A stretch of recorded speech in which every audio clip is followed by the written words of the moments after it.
I will never forget the dreadful experience I had at Sámi High School. It was a prison, not a learning environment.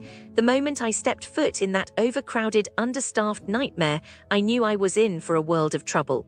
The specialized program they touted was nothing but a scam, a way to funnel students into a STEM track without providing any real support or individualized attention. It was like they wanted to churn out robots, not nurture the minds of the future. I mean, what's the point of having a program if it's not tailored to the needs of each student? It's like saying, oh, you're a square peg, but we're going to force you into this round hole anyway. And don't even get me started on the classes. They were massive, with teachers who were clearly overwhelmed. I mean, how can you expect one person to effectively teach and engage 25 students? It's a recipe for disaster.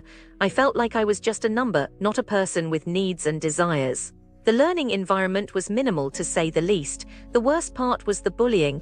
It was relentless, and the administration did absolutely nothing to address it. I would come home every day crying my eyes out because some kid had decided it was fun to push me around. And the school just turned a blind eye. It was like they were saying, oh, bullying is just a part of life, deal with it. Well, let me tell you, it's not okay. It's not okay to let kids suffer like that. And then there was the communication, or lack thereof. I had to constantly chase down information from the school. It was like they were trying to keep us in the dark. I would ask my teachers about assignments or due dates, and they would just shrug and say, I don't know. It was infuriating. My mental health suffered significantly while I was at Sámi. The pressure and competitive environment were toxic. It was like they wanted us to be stressed out all the time. I mean, what's the point of education if it's just going to make you miserable? The facilities were outdated and poorly maintained. It was like they were trying to make us feel like we were in some kind of third world country.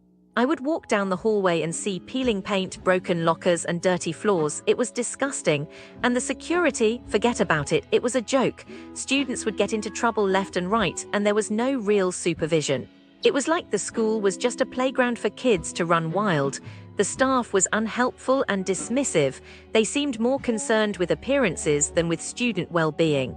I would go to them with a problem and they would just brush me off. It was like I was bothering them or something. I regret sending my child to Sámi High School. It was the worst decision I ever made. The curriculum was incredibly rigid and lacked creativity. There was no room for exploration or individual interests. It was like they wanted to stifle our creativity, make us conform to some cookie-cutter ideal of what a student should be. Can you guys believe this? I mean, is this what we want for our kids? A school that doesn't care about their well-being, that just wants to churn out robots? It's time we stand up and demand better. We deserve better. Our kids deserve better. What do you guys think? Have you had a similar experience at Sámi? We begin by looking at the businesses that sit close to Sámi High School, and we will see a pattern that is difficult to ignore. The common thread is disappointment, slow service, prices that feel unfair, and an overall feeling that the establishments have lost the spark they once offered. This impression is built from many voices that have shared their experiences, and it helps to understand why a visitor might feel uneasy when stepping into this neighborhood. The first place to mention is the large shopping center that many people used to call a community hub. It now feels more like a ghost town where familiar stores have vanished and new, less appealing options have taken their place. Shoppers notice that well-known brands such as a popular candle shop, a denim retailer, and an American fast food chain are no longer there, leaving only a handful of anchors. Many families recall a time when a simple coffee and a quiet breakfast could be enjoyed without a high price tag, but today that comfort is missing. Security personnel have been described as overly aggressive, making the feeling of being watched a daily reality. Children who once played in a small indoor area now find that space closed, and the number of places to sit is almost non-existent, with only a few massage chairs offering a brief respite. Some visitors even reported pests in the restrooms, adding a sour note to the whole experience. Turning to a waterfront restaurant that once promised fresh seafood, the reality now feels more like a comedy of errors. Meals arrive late, portions are tiny, and the quality is far below what a price tag suggests. One guest described a clam dish with a strange odor and a side of chips that tasted stale, while another noted a crab cake that felt like a piece of cardboard. Even the drinks suffer. A cocktail that promised fruit and vodka turned out to resemble a sugary lemonade. The staff frequently appear disengaged, with servers chatting among themselves rather than attending to diners, and bartenders have been documented refusing service over an unconventional identification format. The overall impression is that the restaurant has become a place where the promise of a special dinner is replaced by long waits, overcooked fish, and a feeling of being treated as an inconvenience. The next establishment, a small sandwich shop tucked beside a busy road, shows a similar decline. Patrons report that meals take an unusually long time to be prepared, even when the dish does not require cooking. A soup that should be served hot arrives after a half hour, and a sandwich missing a key ingredient is delivered after an equally lengthy wait. Taste is another area of disappointment. Reviewers speak of bread that is bland, meat that lacks flavor, and sauces that taste like oil without seasoning. The atmosphere, while aesthetically appealing, is undermined by noisy traffic that drifts through the outdoor seating area. Occasionally, a stray hair appears in a sandwich, and one customer experienced an upset stomach after a hummus-style offering that did not taste as expected. The service can feel indifferent, with staff appearing uninterested or even rude, leaving diners to wonder whether they are paying for the decor rather than for a satisfying meal. Finally, a boutique that markets itself as a local haven for fashion lovers reveals a different kind of frustration. The return policy has shifted dramatically, allowing only store credit and refusing refunds even for items bought only a few days earlier. This change feels punitive to loyal shoppers who have supported the store for years. Prices are described as high for the quality offered, with plain jeans costing more than many would consider reasonable. Additionally, the staff's approach can feel intrusive, as salespeople hover and suggest items without invitation, creating an uncomfortable shopping environment. One customer even noted that the store's operating hours listed online do not match reality, leading to wasted trips and disappointment. What should a traveler keep in mind when staying near Sámi High School? Expect that many of the local businesses may not live up to the expectations set by their reputations.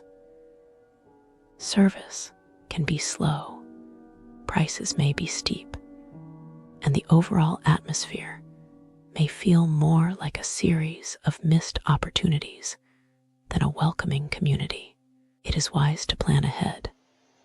Perhaps seek alternatives outside the immediate area and remain prepared for the possibility that the experience will be less than ideal. If you still wish to explore these spots, consider visiting during off-peak hours to avoid crowds. Bring your own snacks in case the food does not satisfy, and double-check return policies before making a purchase. A cautious approach will help you avoid the pitfalls that so many reviewers have highlighted, and it will allow you to focus on the brighter aspects of the surrounding neighborhood. I have been walking around Sámi High School every afternoon, just to see what happens to people who look like they will leave in 2 weeks. And the shops here are like little traps dressed as candy. First, there is the souvenir kiosk right across the street from Sámi High School, the one with the bright blue roof. They are like price magicians. One sticker says €5, but when the card machine beeps, they type 50. The tourist probably blinked, paid, then walked away quiet because arguing felt rude.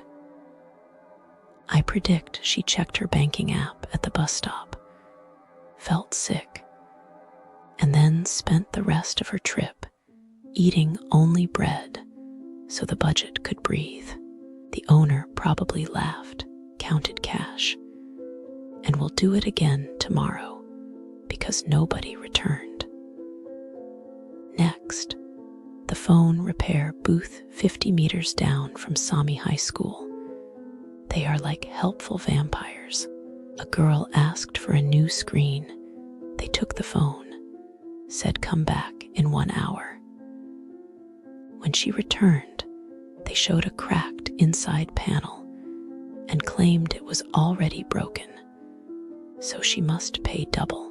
She probably cried, paid, and later posted an angry emoji online that nobody read. I think the scammer kept the original good screen to resell, and the girl's holiday photos stayed cloudy, you know. Then the bakery beside Sámi High School. They are like sweet grandmas until you pay.